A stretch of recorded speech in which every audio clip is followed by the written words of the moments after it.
There are significant and clear-cut flaws in your ideology Like here. what? There- like you want to overthrow a system that is relatively good. Well, wait. Let's talk about that. The monarchists, the English loyalists who lived in the American colonies would have said the same thing to the rabble-rousing Americans. You realize that, right? They would have said the exact same thing. Why should we overthrow the monarchy? Why should we throw in our lot with a new nation? Things work decently well. Most people get fed. Most people read. This isn't an issue. Why are you willing to throw it all aside in the hopes of a better system? And then they did, Well, and it but ended up better. there were significant problems there, weren't there? As there are today, yes. I think that we can see for a pretty clear and present day, at least, that our average worker, our average person is pretty okay, decently better than 99. What do you mean average person? The average human being on Earth is in poverty. Like if you just look at the averages, like economically, if you mean the average American, then no. The average American doesn't have like $100 in their bank account. The average American can't afford a single emergency. They live paycheck to paycheck. No average person is doing well right now. People live lives filled with anxiety and inequality. This isn't even to speak of the broader consequences of capitalism, like the damage it's done to the environment. So no, you would be a fool to say things are fine the way they are now. I admit they're better than they were under the monarchists, but I don't think that's a good reason to just stop making the world better. Aren't people today better off than 99.9% of all people? What do you mean? How can people be better than people? What do you mean? What people? Like, aren't people alive today in America better off than 99.9%? 99% of what? All people who ever lived. Sure. So were the monarchists. So were the feudal peasants compared to the people before them. Yeah.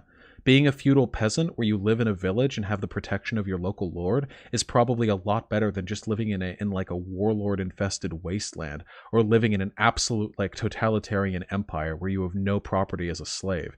Yeah, the same could be said in pretty much every point in history. Things are getting better. We should keep making them better. And you think that we make them better by violently overthrowing?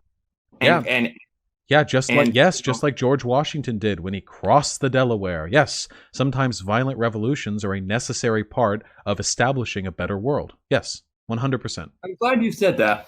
I want to take just a quick... Now, hold that thought. But you also have the conservatives who have been getting fucked over and painted as these horrible people that they're not. And they aren't going to have any sort of representation in the near future. Donald Trump will be the last Republican president.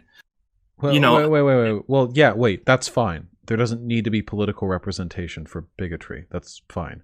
What I want is a national, or ideally international, emergence of class consciousness. The idea that workers collectively recognize that they're being fucked over by the capitalist class, and then together, in unison, conservatives and liberals alike, join arms and unite against a common enemy.